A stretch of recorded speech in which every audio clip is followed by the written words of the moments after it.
Hello, welcome one, welcome all. Welcome to the podcast. You know what? Let's talk movies. This is Sachin from London, England.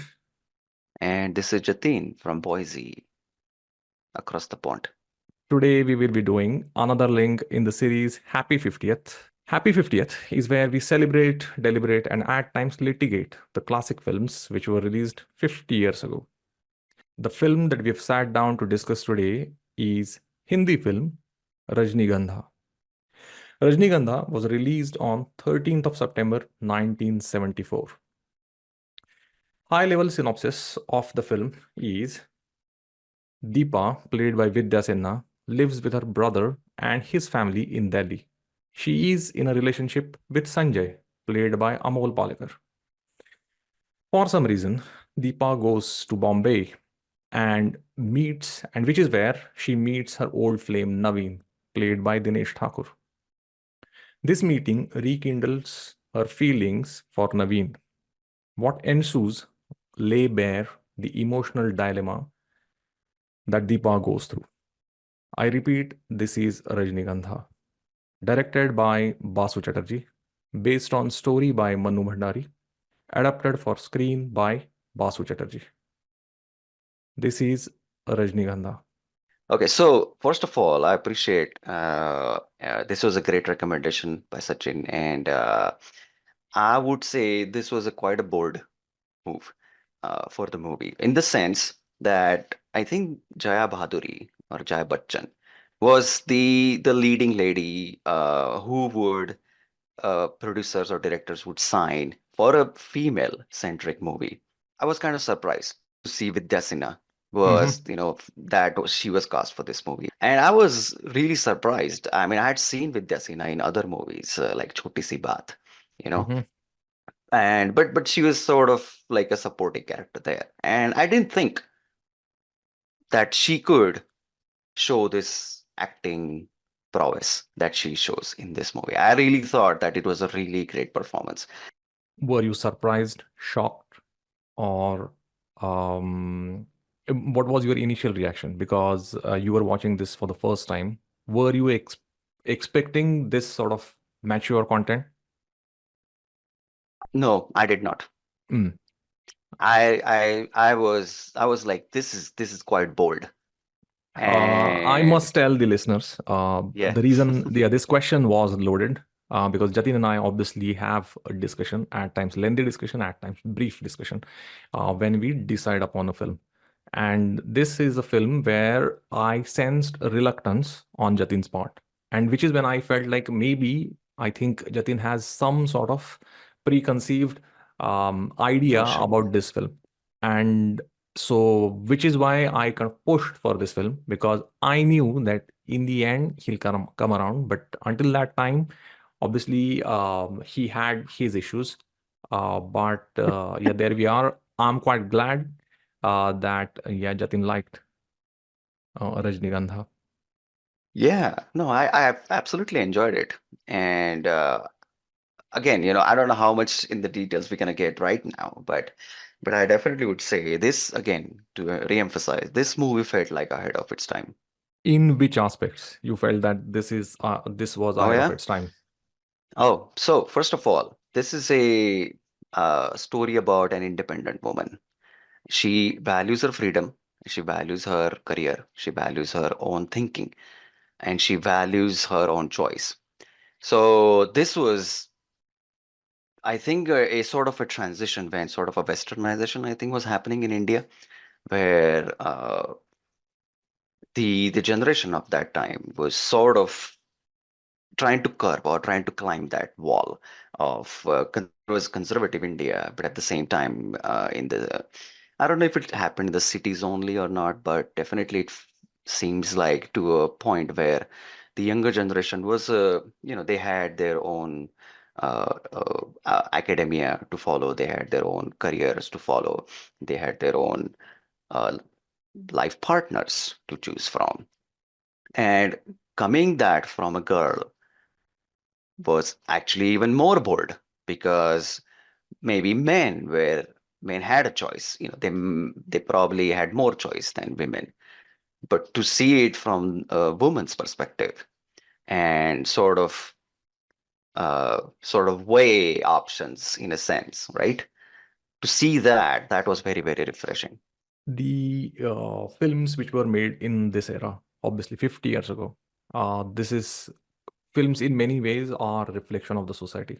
Indian society, if you want to, if you feed these two words, Indian society, to chat GPT, by the 10th line, you will come across a word which is called patriarchy.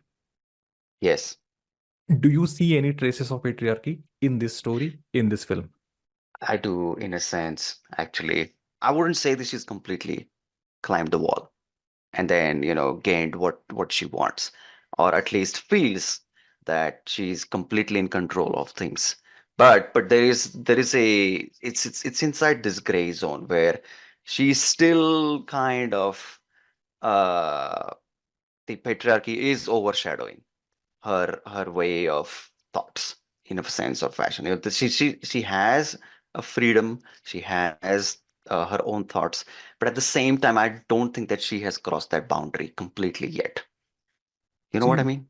I slightly disagree with Mm, what you are saying because you see traces of patriarchy everywhere. I think that is just part of our anthropological setting. But mm, then, still in this film, you almost see absence of it. Means mm. the absence is noticeable because you don't have a character. Well, like a simple example where she is in a relationship with someone who is not as educated as her, and that someone. So in this case, Sanjay, played by Amol Palekar. Palekar's character is fine with the fact that his partner, his soon to be wife, Sure, yeah, that's right. he is going to That's be right. highly educated. He is going to be a doctor very soon. PhD Correct. doctor very soon. Correct. So he is fine with that. The She can carry out her relationship openly. So this is not one of those relationships where yeah, there are people who are not aware. So this is not some clandestine. This is not an affair. So she is in a proper relationship where everyone who needs to know knows what is going on here. So which is why, yeah. That's true. That's true. No, no, no. No, So well put. which is why I thought that this is quite refreshing. I don't know if this is reflective of the society. This is quite refreshing because the moment you set up this, obviously you are going to get a different story because this is a setup which is very different from the society. You don't Correct. get to see these things. No. So you developed your characters, you gave them a framework which is slightly different. You are going to get a different story. So in this case, that framework itself is different, where she Yes. was clearly in such a relationship. And the reason they could build this different framework is because you don't see the usual contractions, you don't see the patriarchy, you don't see like a overpowering brother or overpowering father for that matter, or a boyfriend who is insecure. Sanjay is refreshingly secure in his place, and that itself is a great because he can easily tease her, uh, Yeah. yeah, with her ex flame, and so they have that banter and that relationship Yes. they have. Yeah, this is actually a sign of a kind of healthy relationship. But so which is why, in fact, I thought that that part is quite refreshing, and without Yes. losing the levity, the playfulness, it doesn't really kind of step on the side of being frivolous or being sleazy. It still maintains its own dignity and respect for each other, and still they have this healthy exchange between each other. And so, which is what I really liked, and that part is kind of set up in first 15 minutes or so, and which is when you kind of get drawn into it, that you start liking, you start rooting for the characters. Yeah, I like Vidya. Not Vidya, what's her name, Deepa. Yeah, I like Correct. Deepa. And at the same Correct. time, I also like Sanjay. Yeah, he's also Yes. quite likable. Okay. That's the part I struggle with actually. Okay, continue. Well, so this will, I will respond to that definitely, because I agree. I agree that it's definitely very open, and which probably wouldn't have. impossible like 10 years ago, if the movie was made, or if the setting was there. But I think at least during that time, Basu Chatterjee definitely has created this framework, as you mentioned, which is where she's a little bit, she's a step ahead of him in career, and then in achievement in her life. So that is from that perspective, yes, the patriarchy is missing, I would say, or absent. I agree that aspect. You liked Vidya Sinha's performance. This is a female-centric role, which you think she carried really well, and you Yes, liked her performance. That's yes, basically these are big two takeaways, and obviously it is progressive. Maybe three 100%. takeaways. Yes, yeah, 100%. which was the impressive part. Yes, I would say. What do you Hmm. think? No, I agree. I agree with the points that I made. Yeah, I'll not repeat Okay. again those points, but then I agree. Yeah, this is a very, very progressive film for its time, and still it is subtly put. It is not in your face progressive. Yeah, it is progressive in a way where you Yeah. notice things at the same time. They come and have their effect after a while. Means you get Mm. that, get its impact, not immediately. There is no shock value to it, and which is actually quite good. What about other characters? You mean just an actor itself, or just a character? We can So, talk about all, I think, now characters. okay, Yeah, maybe you go for. I will go. So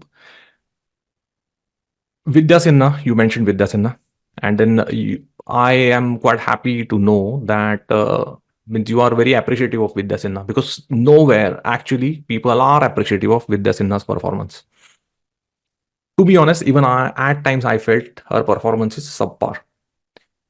That said, I don't really understand much in the arena of acting, and which is why I never comment on acting. So I will go with your view that no, Vidya Sinha, because clearly she sold the story to me. So I'm convinced. I don't want to judge the acting process. The way Vidya Sinha was recruited is quite interesting. So Vidya Sinha was already in circulation, as they say, in the Right. like, okay, there is a girl who is available and she can be Hmm. cast. She had done one film which was kind of called some Raja Kaka or something like that. So which nobody Hmm. watched and which kind of sank without trace. But then she was Miss Bombay. What? So she's a I did beauty not know queen. that. So she was Miss Bombay. So She is she pretty modeled. for sure. Yeah, yeah. So Yes. she modeled. And her Oh, picture no appeared in one way. of the magazines. Her picture appeared in one of the magazines. Hmm. And that was just face. And then obviously, yeah, she was some cosmetic product that she was plugging. But then her picture appeared in one of the magazines. Basuda noticed her there. And which is when he marked that and then he said, I like this face. And this face can be Deepa. But Deepa was not Basuda's first choice. So Basuda's first choice was Sharmila Tagore. So Oh, Sharmila Tagore yeah. as Deepa. In Sanjay's role, he wanted Amitabh Bachchan, and in Navin's role, he wanted Shashi Kapoor. Wow. Now, from these three actors, the senior most and the person who can command the command, who can be the leader of this project was Shashi Kapoor. Hmm. So Basuda reached out to Shashi Kapoor with this proposal. Shashi Kapoor, to his credit, agreed. He suggested no changes. He said, "That's it. I like the story. I like the role also that you are offering me." Because Naveen, the the role which is played by Dinesh Thakur later, so that role obviously is a he is a person who is driven, focused, polished. He knows what he's doing. So he was happy to play that role. His only condition was that you should not undersell this film. You make the film the way you want to make, but you should sell the film as a Shashi Kapoor film. Okay, Oh, obviously Amitabh Bachchan doesn't have that sort of currency, and Sharmila Tagore also doesn't have that sort of currency. So this is going to be a Shashi Kapoor film. So he said that you should sell it as a Shashi Kapoor film. That means it should be priced accordingly. When you sell this Mm. film to the distributor, it should be priced accordingly. And the moment selling of the film comes into picture, sellers also have a say in the making, which is what Basuda sensed, and which is when he said that I don't think I would like to cede that control. I would like to continue. I would like to make this the way I would like to make. So, which is when he said, okay, fine, I'll come back to you. And he disappeared. Amitabh Bachchan was ready. Amitabh Bachchan means Amitabh Bachchan and Basuda. So they liked each other. They worked with each other in a film called Manzil. So they liked each other anyway. So Amitabh Bachchan was on board. Sharmila Tagore, I believe she was not in India at the time of discussion. So she could not be reached at that time, which is when they reached out to uh, Aparna Sen. So Aparna Sen, Bengali actress, obviously actress, filmmaker. So Aparna Sen, she said either take both two top actors or take two newcomers. Okay, don't take anyone in the middle. Take Because one will overshadow the other guy. Yeah, so both I want both superstars, like both the male leads, Yeah, superstars, yeah, or I want both the male leads, right. absolutely rank Hmm. newcomers. Hmm. And it was agreed. They agreed this part with Aparna Sen. Aparna Sen demanded her fee. Her fee, so they agreed to pay her fee in in in kind. So she was promised a Fiat car worth rupees 32,000. Worth rupees 32,000. Okay, so the producers, so they were going to pay 30 like Fiat car Yeah, worth the rupees payment was 32,000. in the form of the car. Yes, yes. But then for some reason they felt that yeah, this she's being too demanding. And which is when Basuda said, yeah, screw it. I want all newcomers. Mm. Which is when he Remembered the picture. thought of the picture in his file. And then he said, okay, Yeah. I'm going to check with this lady called Vidya Sinha. Vidya Sinha, he called her up. Vidya Sinha said, and he said that I would like to meet you, and I would like to narrate your story. Vidya Sinha asked a question that, are you going to have songs in the film? He said, yes, there will be songs, and most likely music will be done by Salil Chaudhary. Are you going to picturize these songs on me? He said, you are the lead. Like you are going to be there in every frame. She said, okay, then I am doing the film. And then he said, but do you not want to hear the story? She said, story सुन के क्या करूंगी? What would I Oh, do oh with my the God. story? Because she was, by that time, actually, she was losing. Her patience was running thin. She Yeah, wanted a breakthrough film, and which yeah. is when she agreed to do this film. So that is how she agreed to do this film.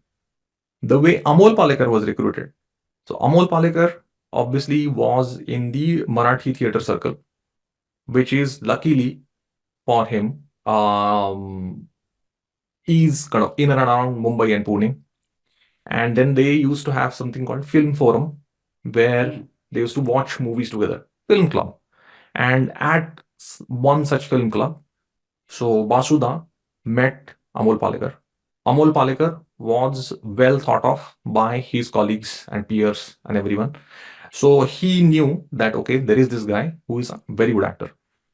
And Amol Palekar he had a day job and then he was doing acting as kind of a hobby. Yeah, Uh, moonlighting, more than moonlighting, because just for fun. just for fun, more than a fun. Yeah, Yeah, yeah. So more of a fun or a hobby, or he couldn't really kind of make the like this, ends meet like this with this. podcast, like this Make, podcast. yeah, make the ends meet. No, I think this podcast is more of a socialist organization. Yeah. Socialist. So, but then that is how they met, and then, uh, so which is where he thought that he like Amol Palekar in mind, Basuda had Amol Palekar in mind for a very long time, and then he said, okay. that's my Sanjay, and I'm going to take Sanjay into this role.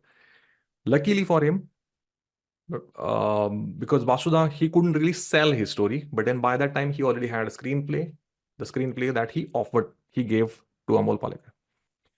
I have a gripe against Amol Palekar. Amol Palekar everywhere says that this is kind of two-pager story from Mannu Bhandari, which Basuda developed into a full-fledged screenplay. Clearly, Really? yeah. So clearly, this part is accurate, and I would like to I think put the record straight that this is not a two-pager story. This is like a fairly long story, very well written story with great depth and dimensions. So I think Amol Palekar clearly has not read this story for a very long time or forever, either of the two. But that is what Amol Palekar tells everyone. The second character is Dinesh Thakur. So Dinesh Thakur again was a known name in the Hindi theatre circle.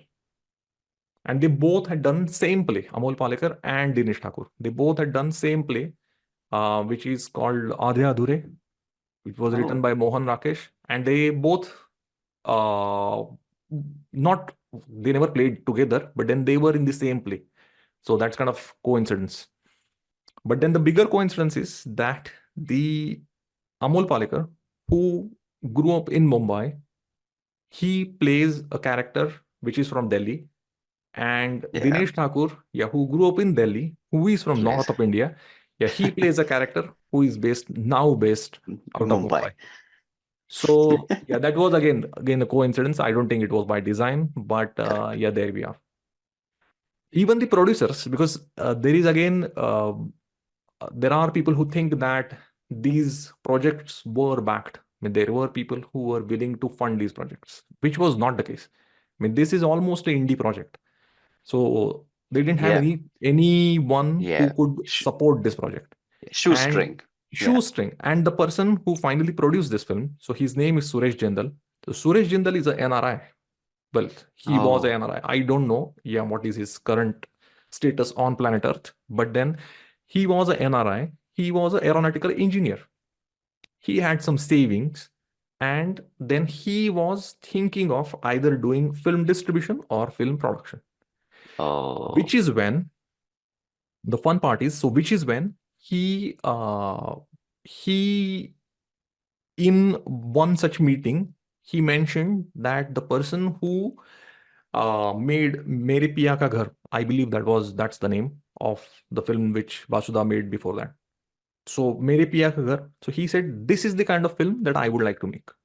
oh. Okay, luckily for Vasuda, that word got out and reached Vasuda. So Vasuda clearly knew that okay, there is a producer who is willing to fund this sort Movies of that I project. make. Yeah, the Yeah. movies that I make.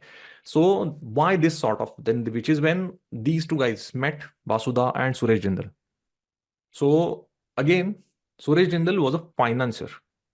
Vasuda offered him three stories, one after another, and this story was picked by Suresh Jindal. Th- wow. So this story was picked by Suresh Jindal. Otherwise, Vasuda had two more stories. Correct. But then Wow. this was a story which was picked by Suresh Jindal. He said, Mm-hmm. okay, this is what I would like to produce.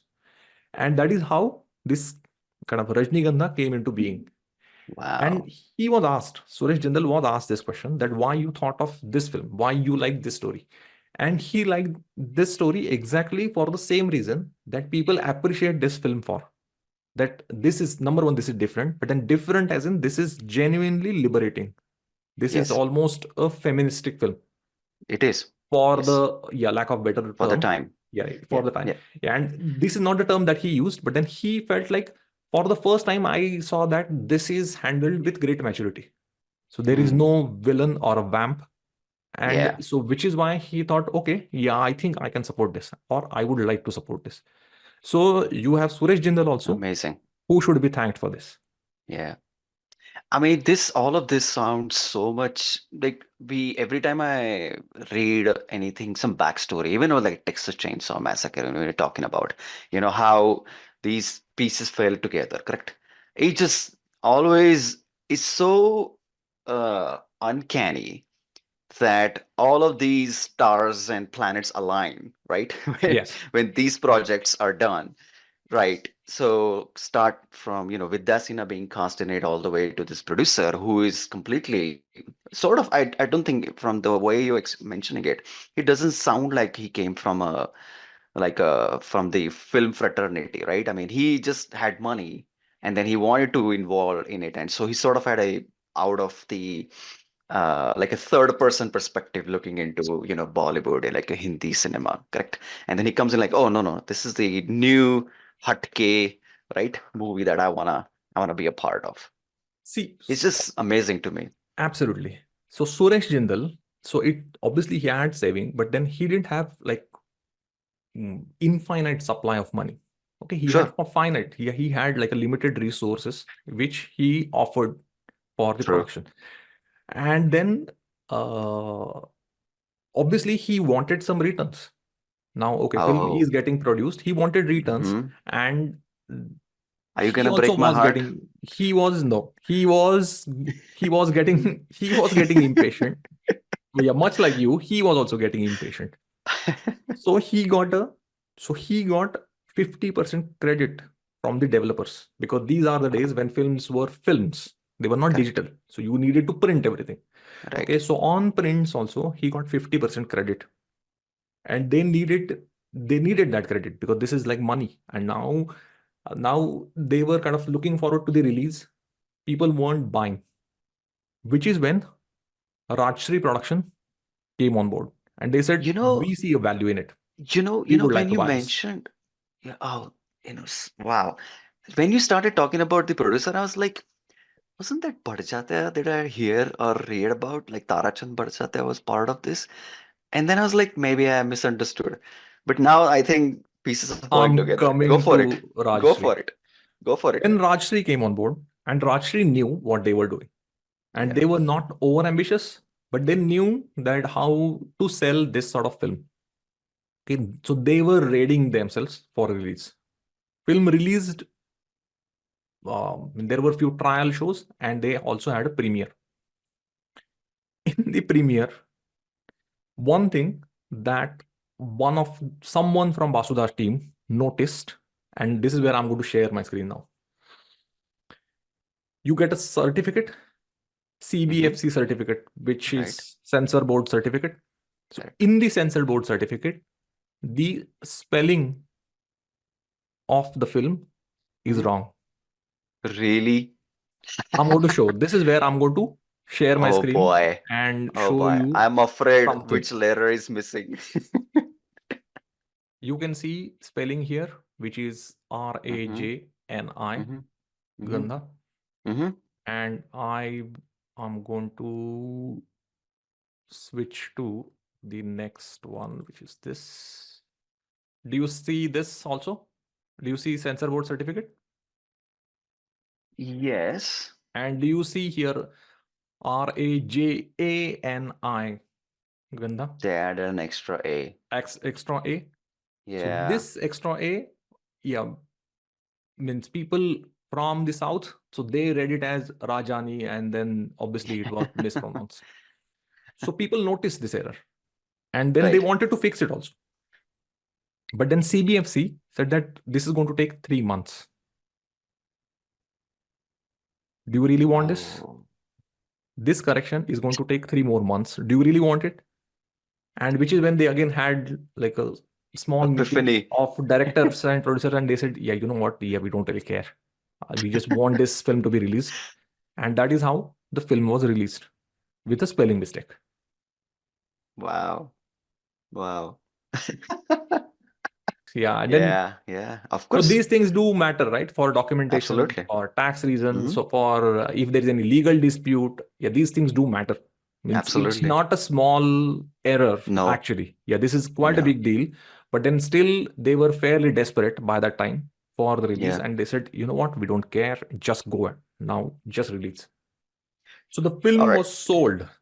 Finally, Yeah. the film was sold. So it took them 7 What lakh does it rupees. mean though? Like when it is like Sold sold, as as in, yeah, in it like is to sold to the distributor. distributors, and then Okay. distributors yeah, ensure that this is exhibited. That means this is shown in the Correct. movie halls and they take the Got it. collections. Got So it. that is what they Cool. mean by sale. So Cool. it was sold in all 6 territories in India. So they made 9 lakh rupees out of that. So producers were happy. So that was like their initial cut. Yeah, they made immediately 9 lakh rupees. After that, Was it it, was sold. sorry, was it more than the movie was Yeah, put 7 together lakhs. So for? cost was Like, 7 lakh rupees. So cost cost seven. of the Okay. film was 7 lakh rupees. And Okay. then it was sold for 9 lakh rupees. Yeah. So there was net gain. And then again, they got 3 lakh rupees more Mm-hmm. on account of the overseas rights. So that is how the producers were very happy. And then like, I don't think it had a wide release, but then it had a limited release. But then everyone was very, very appreciative of the film. Whosoever watched it, they couldn't stop talking about it. Correct. And that was the impact. And then Yes. finally, it won a couple of Filmfare Awards. Oh, yeah. Yeah, that made the big difference. Correct. Correct. I think best film, right? It won. So those were the Was it? days. Or was it a critic's choice? Critics' choice. It was critics' I choice. see. I Yeah, so see. those were the days when Filmfare Awards were given by, like, the Filmfare Awards were kind of based on votes by the Hmm. subscribers of Filmfare magazine. Oh. So, which is when, so they were very suspicious of how we got this award. And and that is the reason, means these awards were always won by the big producers Correct. because they would buy all the copies, and then that is how, you can rig the awards. And so everyone knew this story. And so, which is when they were suspicious that how we got this award. And they thought that again, there is some clerical error, much like our censor board certificate. Yeah, we have some clerical error. And so, but then, obviously that was the case. Yeah, they were Oh. the real winners. I'm so glad. I'm so glad all Hmm. these things happened for that movie. So what do you want to talk next? Or you have Scenes. need So to. you are the kind of, obviously this is your first viewing. So the scenes which made impact, which left an Yeah. impression on you. This first opening scene where we get introduced to him, and we are seeing him. Uh, he's kind of with her, but he's not with her. And then it's always this sort of half and half happening there. And he's going to see his friends, and then she's waiting on the other table, trying to get coffee. So he does a really good job of this. I don't know how to describe this character, right? I mean, he's not completely aloof from her, but he's not like completely head over heels with her too. It's sort of in the middle. And I think maybe he's just has a whole lot of things happening in his mind, and he's trying to attend to every single, maybe like some, I don't know, ADHD or something there. So uh but I think he did a good job of creating this character, which I started doubting in a sense that, like, like what's going to be the outcome of all of this, right? So I'm not sure, how did you think about that scene? Do you have any thoughts? No, I thought that in fact, this was reflective of a committed relationship where now he's not living in a fear of losing her, Oh, because I only see. then you can take her for granted, and only then Hmm. you can be so lost in your own world. Hmm. You I see. can't be in that constant state of infatuation Correct. or besottedness, if there is any such Hmm. word, I see. for anyone for this long. So you are going to go back to your natural self. You are going to go back to your natural self, and that is his natural self. No, I'm not laughing at you. I'm laughing at the way you're saying that for anyone to be this. Like it's so natural. Like, oh my God. I mean, this been I think it's like what, 2 years they've been going around. So by this time it's like, oh yeah, she's there. Where's she gonna go? So what? You know? So But it gave me a mixed signals. I don't know. Maybe that's what I thought. uh, Not intended in a sense, but he was see there was no romantic compulsions at the other end. So it was not that she I was see. fighting for attention against another woman. Mm, It was just his world. yeah. It was just his professional world, work Gotcha. world. Gotcha. Yeah. Gotcha. So Gotcha. she had no reason to believe that there is someone else that she should be fearful of, insecure for. So I think that was just his personality, and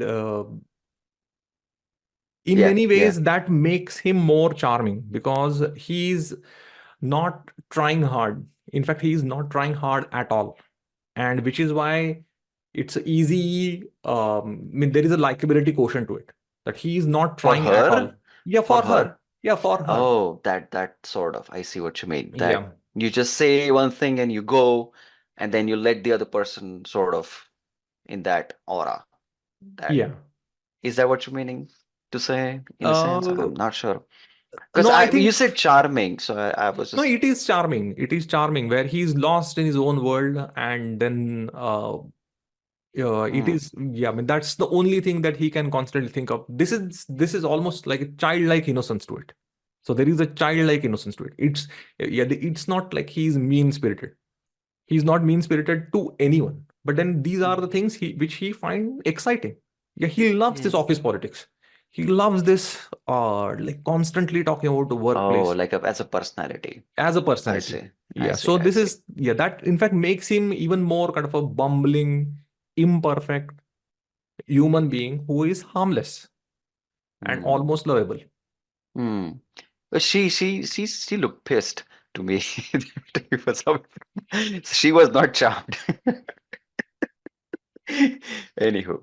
All right. So that was just sort of an introduction, but I think the scene that stood with me was the train sequence.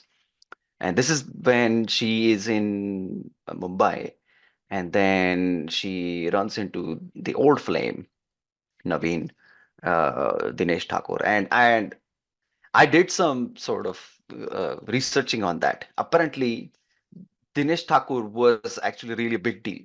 Like I think in the sense as opposed to let's say Shashi Kapoor, right? Dinesh Thakur was the tall, dark, handsome personality that I think she was swept up, with. So there is some history between the two, and the culmination of the internal conflict that she has when she meets him in Mumbai. This culmination of the internal conflict sort of reaches its peak at that train sequence because she goes back and then she's constantly wondering because it she before Amol Palekar's character when she was in love with him or they were going around there is not a whole lot of I think explanation as to how that relationship was, but there is something that went wrong and now she sees him again, the old flame, and all of this comes rushing, right? All these emotions come rushing back to her, and he is not showing it, correct? Hmm. He's sort of there, but sort of like a supporting character, right? Like a supporting, personality in the Hmm. background that, oh, you want this job, let me find out, if I can help you in some or way or fashion. Oh, you did the interview. Oh, let's celebrate together, right? And oh, you're alone because your friend is occupied. Oh, let me, take you out for a ride, something like that. He's not showing any affection Hmm. in the sense like no blatant Hmm. affection there, but she is constantly for her at least it's there, and then she's wondering that, oh, is it there for him too, the way I'm feeling and all of that, and all of this sort of culminates to that train sequence when she's about to leave to go back to Delhi, and he's there, he comes there to say goodbye to her, Hmm. and she's waiting for this one moment, this one smile, this one word, this one sentence that could confirm her thoughts about him, that, oh, what I'm feeling is he feeling, that answer, Hmm. that question, and the train starts, right? And nothing is happening, right? Nothing from him is happening to her, like no sort of a sign, a blatant sign that, okay, what you're feeling, I'm feeling too. And, I still love you from back then. And I have that same feeling. So nothing of that comes, but the train starts moving. And again, Vidya Sinha, just amazing, amazing performance there. That this pink eyes, just swelled up, and then I think she pulls her hand out of the window, right? And then he looks at it and he starts running, right? And then he's about to touch the hand, but I don't think it ever touches, right? So and then the train becomes fast, and then that's it, right? That's the so in that brief moment when he's running towards her and trying to touch her, and then she starts thinking that no, I think it's there. I think it's 100% there. And then what I'm feeling is there, but now I'm going away from this guy, and constantly this whole thing that she is dreaming about Amol Palekar, that holding these flowers and things like that, and then starts to sort of transform into know this guy in a sense, right there, in front of her. So I really thought that this was a great scene. I don't know how much how No, impact I it had like on you. no, no, I like that scene. I like that scene. No, I agree with you. I like that scene, and yeah, with respect to Glimmer, she is seeing that because the Correct. entire She is story saying is that's from very her point important. of view. Yeah, That's she very is important. seeing that glimmer is there or not. We are ambivalent. We don't know for Correct. sure. Yes, that I think at least Basu and Vidya, I think they did a amazing job. That sort of I was able to see what I thought that she was feeling. So this is the original story is by Mannu Bhandari. First up, kudos to Mannu Bhandari. You go, girl, because she managed her name right on the poster of the film. Okay, this is Rajnigandha by Mannu Bhandari and then written and directed by Basu Chatterjee. That's the kind of billing she has for the film. Okay, so this is the sort. So this, as a writer, I think she should be very happy. Not everyone gets it. So Mario Puzo has it. This is Mario Puzo's Godfather. And then after that, for the first time, I saw a writer's name up there. Salim Javed used to fight for this. So when Salim Javed in their heydays, they not only used to fight for the fees, but they used to command like very, very high fee, Top almost billing. top billing. But then they also used to insist that we want our names on the poster. It Wow. is Salim Javed's this, or story screenplay by Salim Javed, either of the two. But they used to fight for these things. And then here you are. Yeah, Manu Bhandari has name on the poster. Yep. Brilliant. I was very happy. Absolutely were. Well Yeah, deserved. absolutely well deserved. People who don't know Manu Bhandari, you can Google. Yeah, she is a prolific writer, very, very good writer. Obviously, she's done all her writing in the Hindi language. My knowledge of Hindi language is very limited, but then still, for this film, I thought that no, I should go back to the original material. The reason I wanted to go back to the original material, usually I wouldn't have gone back to the original material. Film should be judged on the basis of the film. The reason I went back to the original material is this. In the entire film is from the point of view of Vidya Sinha. Vidya Sinha is the one who is telling us the story.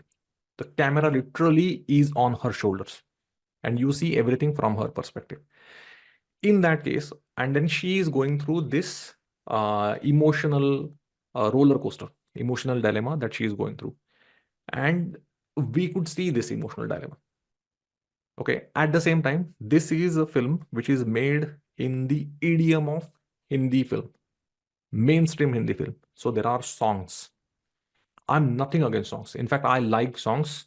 And in many ways, uh, songs are kind of, they take the role of assistant writer. So you have a film which is written in prose, and then you have certain portions which are written in verse. That is how I look at it. So you have these tools in hand.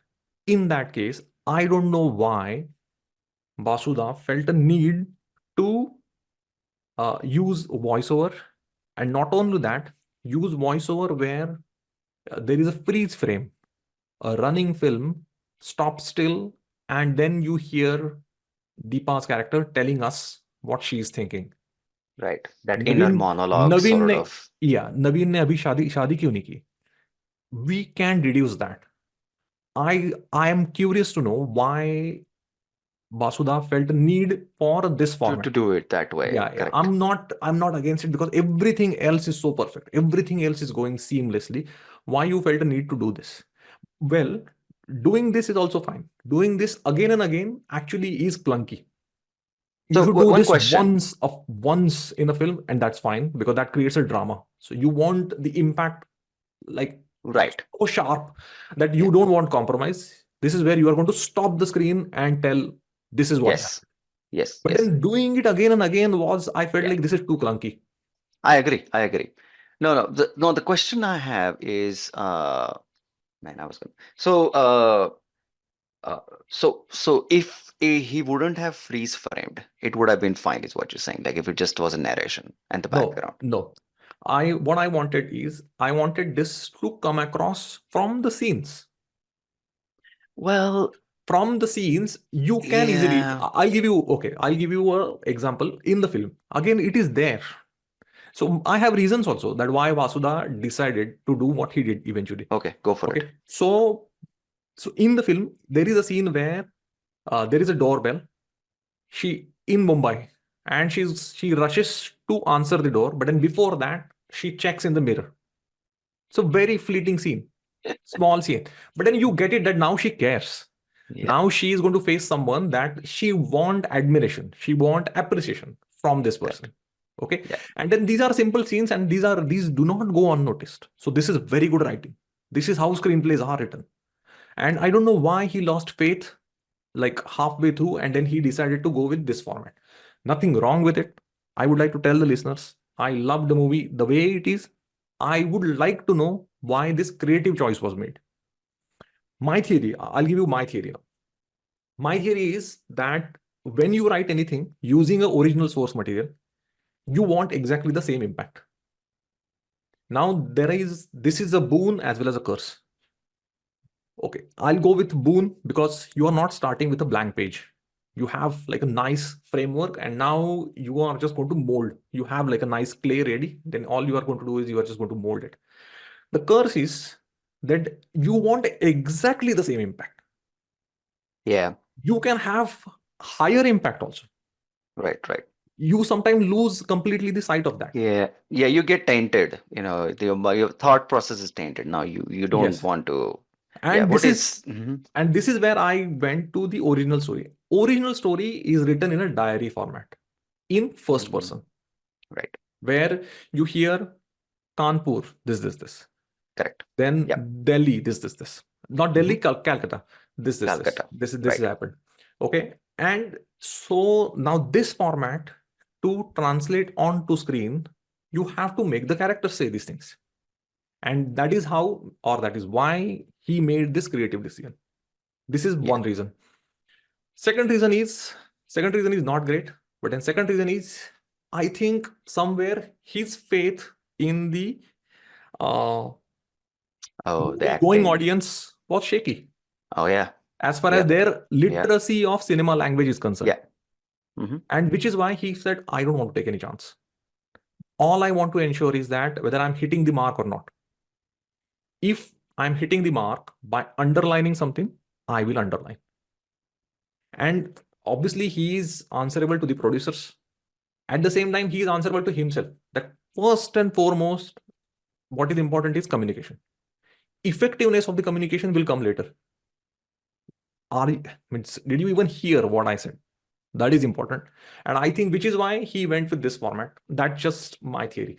Obviously, I'll never get the answers, but then if listeners have any theory, they should let us know. I would love to hear. I'm a listener to you. Let me say something. No, I agree with you. So let me say it. So there were two things that you mentioned that, right? I mean, you have a framework and you want the same impact. And I also read the story. I think your second reason is I definitely I would agree with because then he lost, so you want to make what you think you are capable of, like you just said that, oh, when the doorbell rang, and we all knew, yeah, she's expecting that dude there. That's why she's trying to check herself, like, oh, do I look good or not?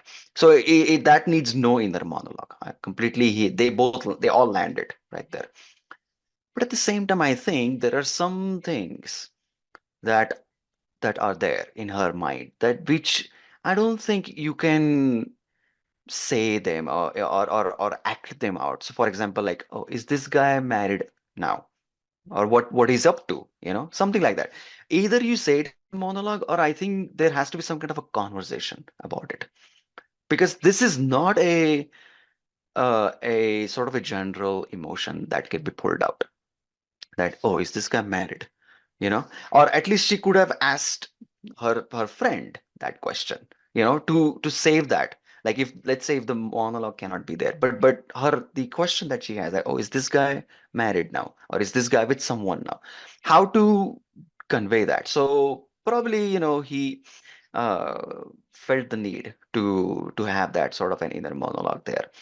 But I that's true. I didn't think as much about, like he does, little overdoes it. True, that the freeze frame and then monologue. I was Mm, like, and, but more so, I would have actually been angry if if she did her makeup or something, in the mirror before opening the door, mm. and again freeze framed, and then said that, Explain. oh, is this guy there? That would have really, that would have made me mad. Mm, Like, that's what I think Bhansali does in Black.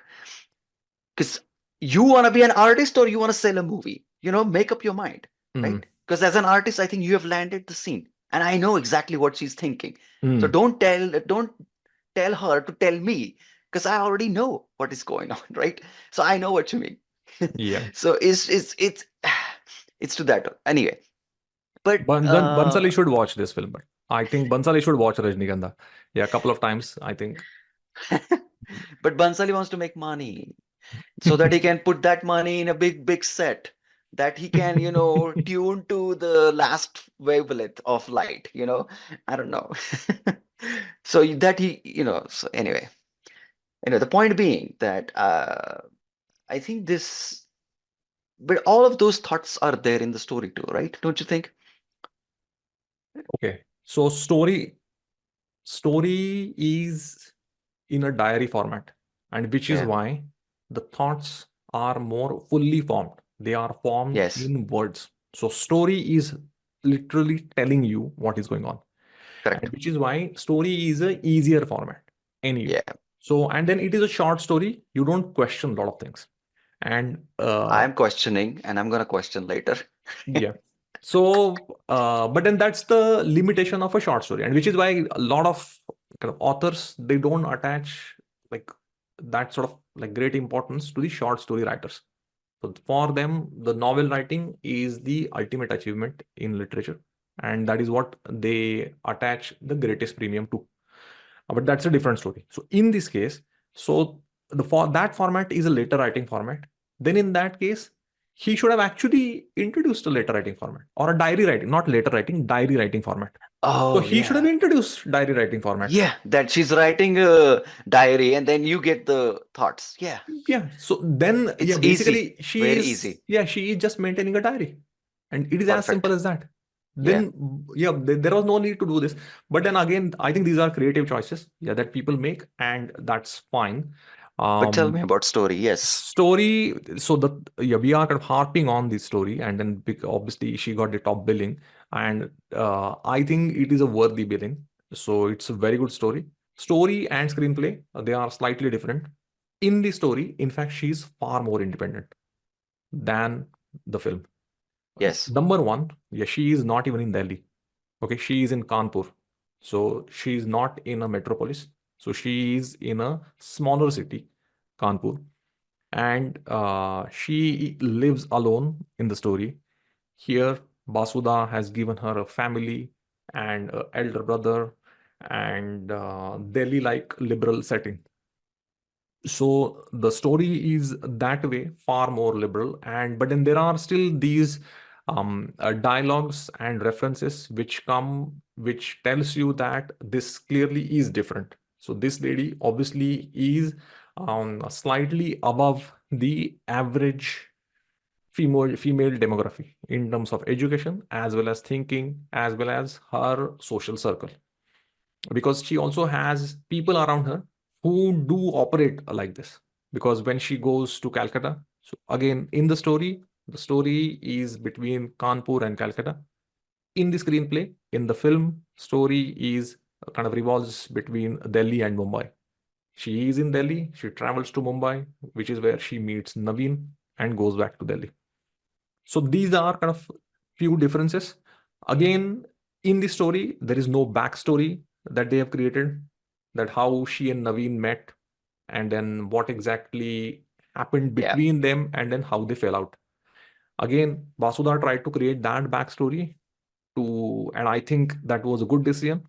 So it is not a complete story adaptation. I think story is also changed slightly, and to make it more rounded, to make it more appealing to the urban audience.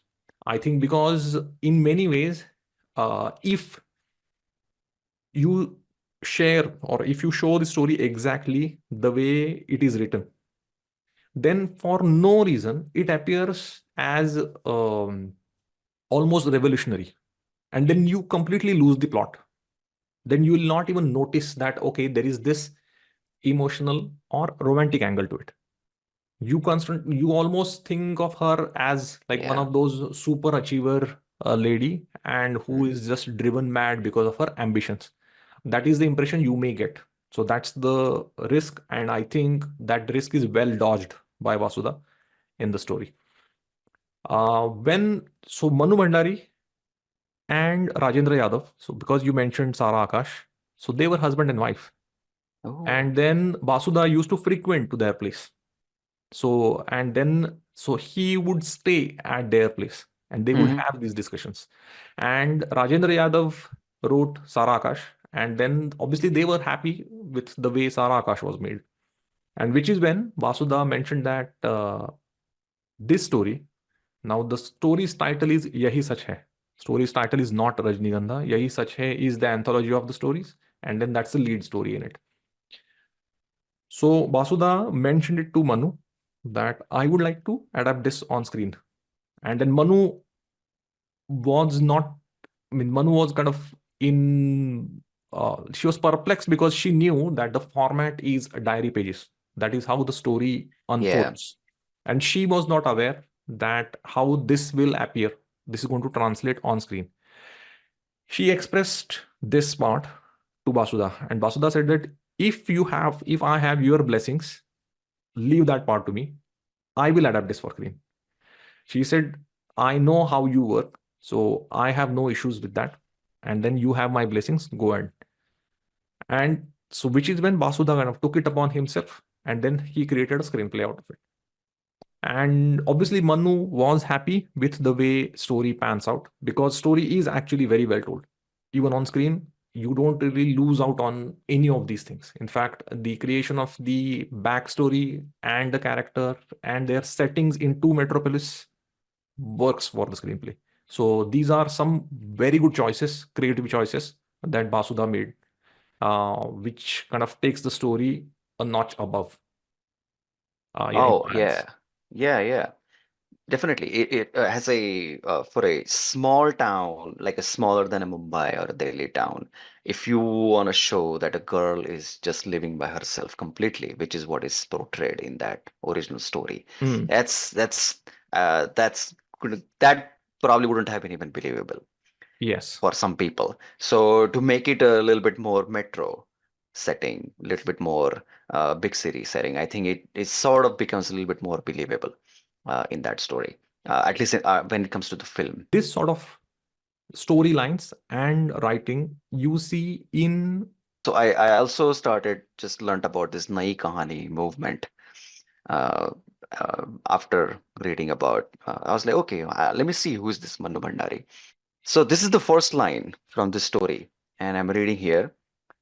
It says Kanpur, so it's the setting where she is at right now. And it says, सामने आंगन में फैली धूप सिमट कर दीवारों पर चढ़ गई और कंधे पर बस्ता लटकाए नन्हे नन्हे बच्चों के झुंड दिखाई दिए तो एकाएक ही मुझे समझ समय का आभास हुआ. So obviously, my pronunciation, I think, is I'm butchering it in some form of fashion. But look at this. I'm absolute sucker of if I'm watching a movie, what is the first frame that you're going to show me? Like, what is the first 10 seconds that you're going to show me? If I'm reading something, what is that first line that you're going to tell me?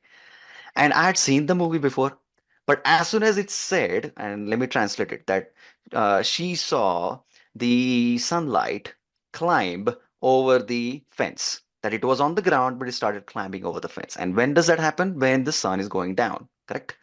So the time has passed, meaning she was standing outside and she was watching that sunlight, and then she actually saw it move from the ground, climbing the fence. As I had seen the movie, I knew exactly what was going on there in this one single sentence. So I think it's a very well written story. And this is, it could be a short story, but it could pack so much in it that it doesn't need to be fleshed out. It doesn't need this whole waiting that she's doing for Sanjay's character, right? Sanjay is the name. I think Sanjay. they changed some names too, right? In the So in the from story, no, the other character. So in the story, so Dinesh Thakur's character's name is Nishit. Nishit, So in right? the short story by Mannu Bhandari, so character's name is Nishit, and in the screenplay, the character's name is Navin. Correct. But the other two are the same, right? Deepa and Sanjay Sanjay and Deepa are same. are still the same, right? Yes. So we see that Deepa is all every single freaking time this guy comes late, right? So so she's waiting for him. And I really like, when it follows after that first science sentence, I could have cleaned my room, but I had to fucking wait for this guy. And why? I always know that he's gonna be late, but why? Every time he says I'm gonna be at 6 o'clock, then my heart starts beating at 6 o'clock. If there's a flutter of this curtain, then I'm like, oh, is he here? And I know he's not because it's gonna be another hour. I really like the way the use of the words there. Hmm. And I'm not so much of a literary person. I don't understand. I have not read as much, so that I would like to, admit. But I think this one line really, I was like, oh, this is the story I want to read because I Hmm. know that it is so amazingly fleshed out in within this one sentence. So kudos to Mannu Bhandari. I, No, I absolutely. think No, kudos to Mannu Bhandari. Yeah, we are fans. So I would like to mention a few things about the music. I like the background music. I thought Salil Chaudhary did very good job with the background music. The songs are written by Yogesh. Now, Yogesh is a poet, but he also wrote the songs for Anand. And so the makers, so they were insistent that the person who wrote the songs for film Anand must write songs for this film as well. Yogesh was a big fan of Salil Chaudhary. He wanted to work with Salil Chaudhary always, and which is why he said, "If I'm happy to work with Salil Chaudhary," and that is how Salil Chaudhary himself was a very good poet. But then he obviously, you have a poet, and then he will come up with something new, and which is why this part was given to Yogesh. Now the thing is, you have two songs and two different. They kind of portray two different emotions. And the reason I like, in this case, the first song is basically the writing of it. The melody, again, much like acting, I don't understand much of music. I love this song. I find it very, very melodious. Means I can listen to this song, and this song kind of gives you that like a proper goosebump stuff. So I love all that. But in this case, what I like is that it is sharpening the emotion of leave no doubt I am in a committed relationship. I'm going to share my screen now for something. I want to show it to people. This is the first song, which is sung by Lata Mangeshkar. yes. And obviously, the Rajnigandha is a motif. Using that motif, a poetry is written. And then in the poetry, what you see as sharpening of the emotion. What is the emotion that Basuda wants to be sharpened comes here. And then you can see here Adhikar jab se ye jana sajan ka. And then first is that basically she is telling that since I've come into this committed relationship, all I have experienced is pleasure. And मैं जब से उनके साथ बंधी ये भेद तभी जाना मैंने कितना सुख है बंधन में.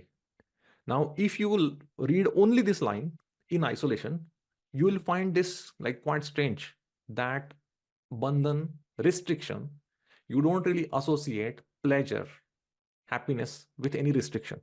But she is proclaiming, this is like a proclamation of love that I am in a committed relationship and I'm happy. And because of this song, you know that how solid Sanjay and Deepa are.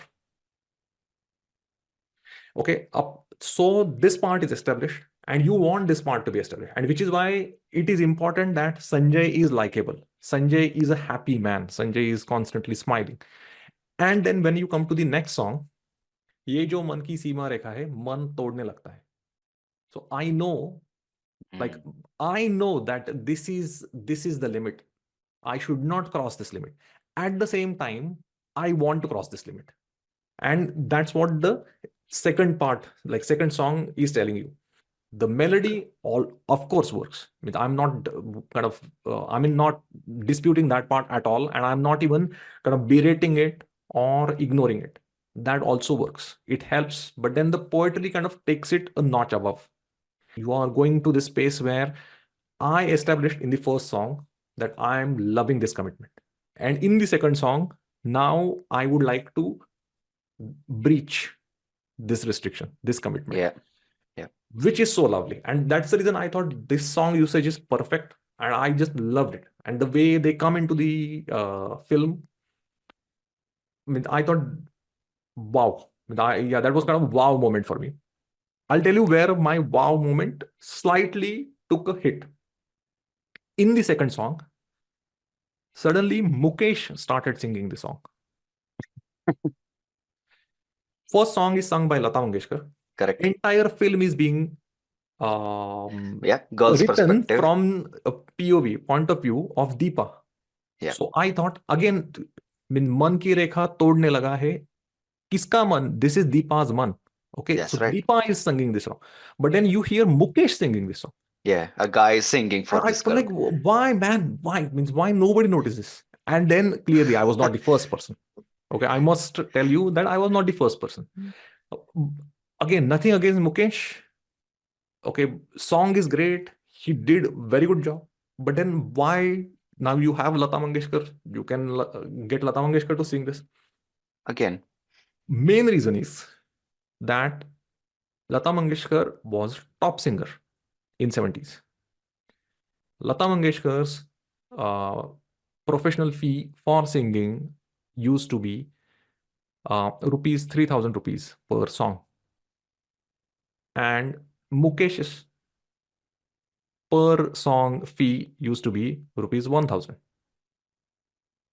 Mukesh and Salil Chaudhary, they knew each other very well. They had like good association, which is there for everyone to see from Anand. And so, which is when they decided to go with a higher perspective, higher narrative.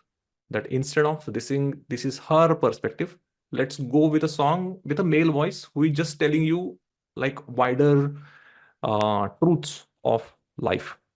That was their idea, and which is why you see Mukesh singing this song. Not you see, you obviously listen. You hear Mukesh singing this song and not Lata Mangeshkar. I said, wow. Yeah. No, I think that's a great point that two songs, both from the female's perspective, but they are for two different people. And I think this is a very it's not packed with songs like a usual Hindi movie, right? But the song choice here is very special, and it does enhance or it sort of asserts that emotion that comes out for the first time when she's looking at these flowers, or the second time when she's in this turmoil. that, hey, am I gonna break my bond that I have with the other guy? So anywho, but I didn't feel bad that Mukesh was singing the song. I think he still brings out that emotion. This is how music should be used. And then, Yes. yeah, there is no right and wrong, but then this is how music should be used. And then this is where music goes really well. And then without the music, I I think the enjoyment or the appreciation would be lower, would be diluted. This is, Yes. and yeah, which is why we are not against music in the film. If it is used appropriately, it's a great fun. This movie. Yogesh, Yeah. he really loved the story, and then he was quite inspired in general while writing of these songs, because on the day of recording, in fact, he felt a portion of it is not really. I mean, I can do better. So on the day of recording, and which is when he literally rushed out, went into a tea stall, sat there, and then wrote few lines again because he thought that these lines are better.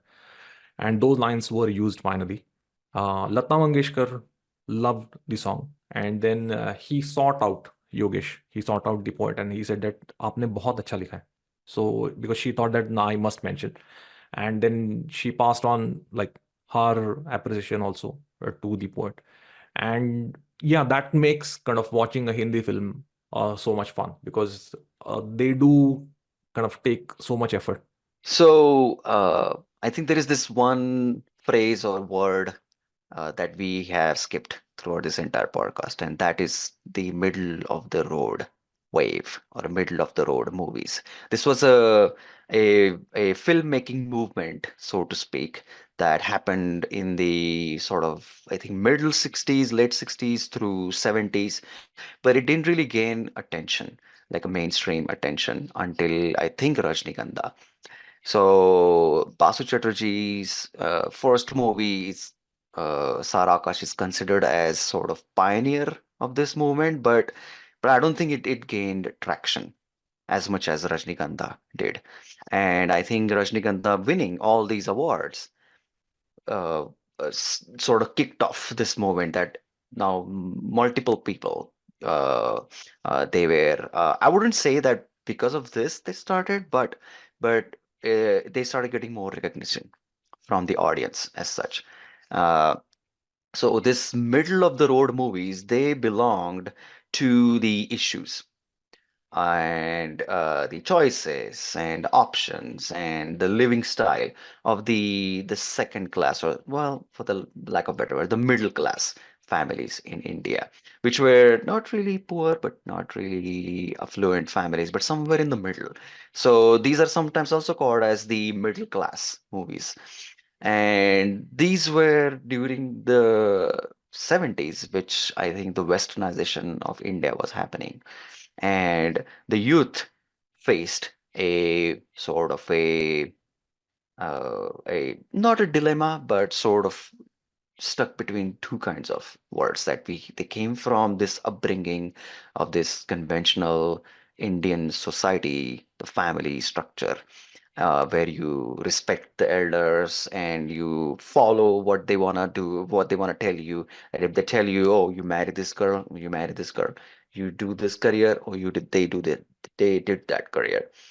But during the 70s, they started to have some conflict in themselves that, oh, you know what? I think I have my own identity. I think I have my own thought process. I think I have my own emotions, and I think I have my own choices, and I want to follow them.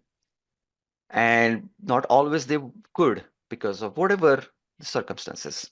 Could be from family, could be from the society, whatever it is. And they were always in this conflict. And this conflict was picked up by all of these middle of the road wave or middle of the road movies. And as we mentioned earlier in the beginning of this podcast, that uh, the this is a female centric road movie. And for the lack of better word again, this is a very feminist. If I have to, from whatever I understand, I don't know, but I think what it means to me is that what a girl wants to do. If she wants to go for this job, if she wants to go for this lifestyle, that she wants to live by herself and not be dependent on anybody, want to be independent. Not only that, but I think into all of this, she is given the right to choose who she wants to go with. And I think this is where this was really, really progressive and ahead of its time. Um, Middle of the road. I don't know if this name is if they, I mean, this name kind of, or this labeling, uh, how accurate is this? Middle of the road, as in which road is it? And then what do we have at the True. other ends, other two ends? Yeah, what do we have at the other two ends? I think this is far more just approachable cinema. Yeah. I think No, it's no, I'm not more. disputing that. I'm not No, no, no, disputing no, that. no. No, no, I agree with you completely, because the middle of the road is like, oh, there is a point A and B and you're in the middle of it. Yeah, Not really. I think it was the lane, middle lane. I think they were talking about that. yeah, One side you're gonna be like slow people, one side a fast lane, and you're in the middle of it. I think that's what it was meant by the middle of the road. yeah. So Basuda had a term for these movies. So he used to describe this as balcony class, and which is Balcony. actually very, very accurate. So balcony class is because these were not the films which were liked and adored by masses. Okay, masses didn't appreciate this. Okay, as much as we are going gung ho about Rajnigandha, Rajnigandha is not Sholay. Rajnigandha is No. not even Roti Kapda Makan. Okay, so uh, so those are the sort of films which wider masses liked. These films were liked by people who were aspirants, who were who were kind of looking at education as a stepping stone to get on to the social ladder and reach the upper echelons of riches. Basically, that is what it is. And then I think Basuda's description of this is very apt. Balcony class. So for Rajnigandha, balcony was always full. You will not find people sitting in dress circle or boxes enjoying Rajnigandha because they want to see some conflict. There were people who were even making fun of the title of the film, Rajnigandha. They described it as class ki boo aati hai. One of the distributor actually said Yeah. that class ki boo aati hai. That means I can like smell the stink of a class. Let's put it this way. And which is why I think balcony class is very apt description where there is no abject poverty. At the same time, you are not so rich that you are living in a palace. But then in this story itself, you can see that they are commuting by a taxi everywhere. Okay, how many people who are from middle class even today can commute in taxi 100%? So this is still, I think this is one of those, like, your basic problems are solved. They are either solved by the education or solved by just by the fact that where you are. That is different part altogether. But then at the same time, I agree that there is a different milieu that for the first time you got to see. Like this is a urban population where you don't have like an angry landlord or peasant class. Yeah, you have people where there is a massive peer group, and this is a story about them. So I agree absolutely with that. So this was I really hoped that that is how people saw it, and then you saw like lots and lots of films were made based on it. But then we didn't see that. We didn't see that. It's again you'll find that only Basu Bhattacharya making these sort of films and not others. Because what you could have seen is other makers getting inspired, like Yash Yeah. Chopra making a film such as this. Yeah. You didn't see that. No. So Yash Chopra was still not inspired by this. Yash Chopra would appreciate this from a distance that, oh, great film. But then still, I will make Silsila, which is Yes. actually far more regressive than this. I now I don't want to even apologize because it is actually regressive. Yeah. So, but then he wants to make Silsila and not this any kind of story Right. such as this one. Right. So, in many ways, I think it was one of those quaint stray movement which kind of ran in its own lane. And then Yes. people kind of saw it Yeah. from a distance that, oh, good. As long as you're Correct. not harming our interest, go on. Go on, guys. Correct. Go on. Because Yeah. yeah, none of these films kind of were super hit that it No. changed the fortunes of any of the makers or actors for that matter. Of course, Amol Palekar, True. Vidya Sinha, they became stars, not superstars. No.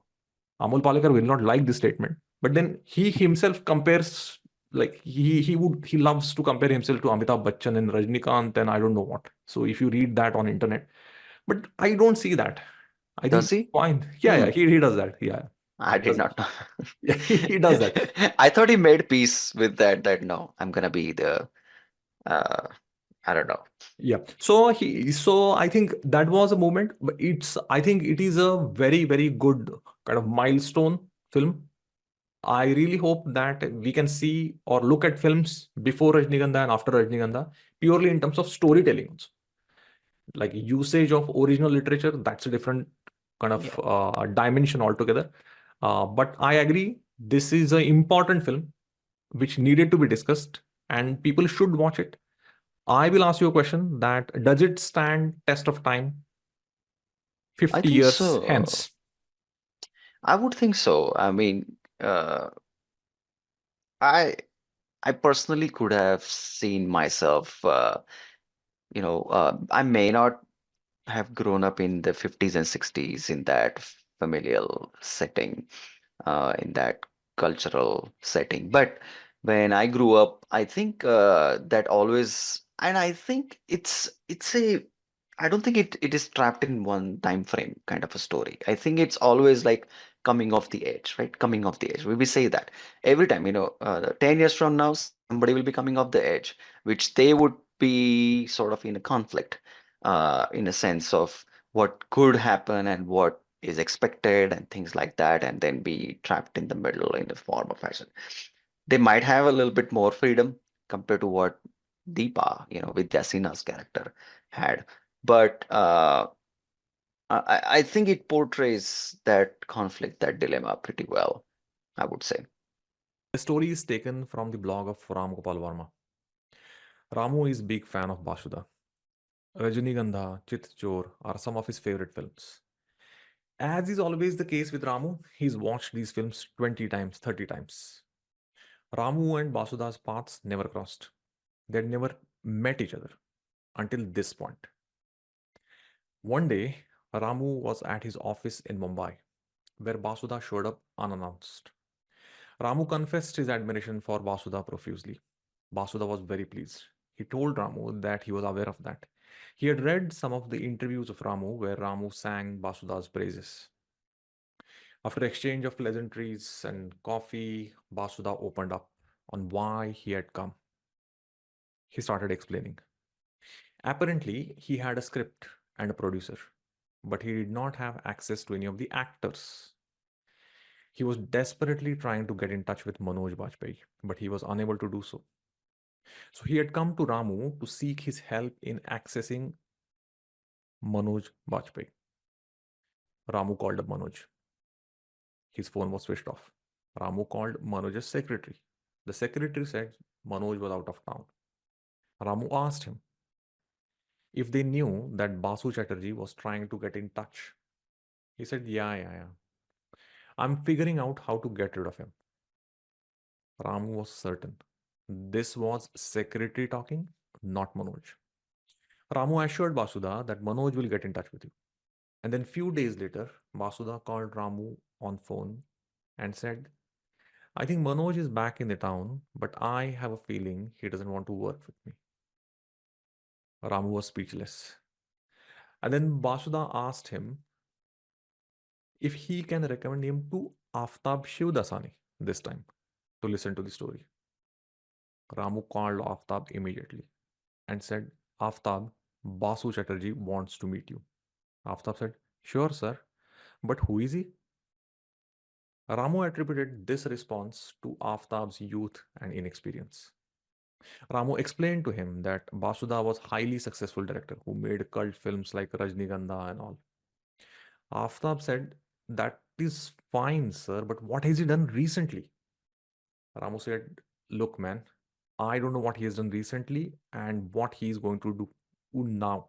But being such a respected senior director, the least you can do is meet him and hear out his story. Aftab said, "Okay, sir, please give him my number." With sigh of relief, Ramu gave Aftab's number to Basuda. 2 days later, Ramu got a phone call from Basuda thanking him for what he did. Ramu was curious. Ramu asked him, "So, did Aftab come to meet you?" He said, "No, no, no. He didn't have time, so he sent his secretary to hear the story."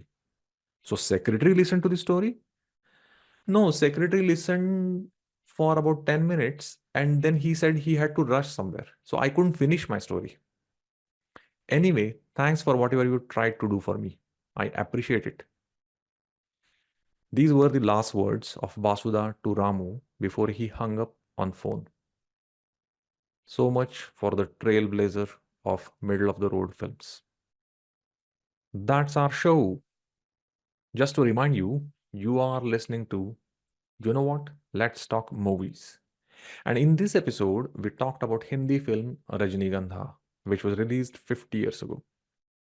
Hope you liked what you listened. And if you liked what you listened, hit that like, share, and subscribe button. That will make our producers very happy. And if you want to rave the show, you can always write a comment or a review. We would love to read that. See you in the next episode. Until then, bye.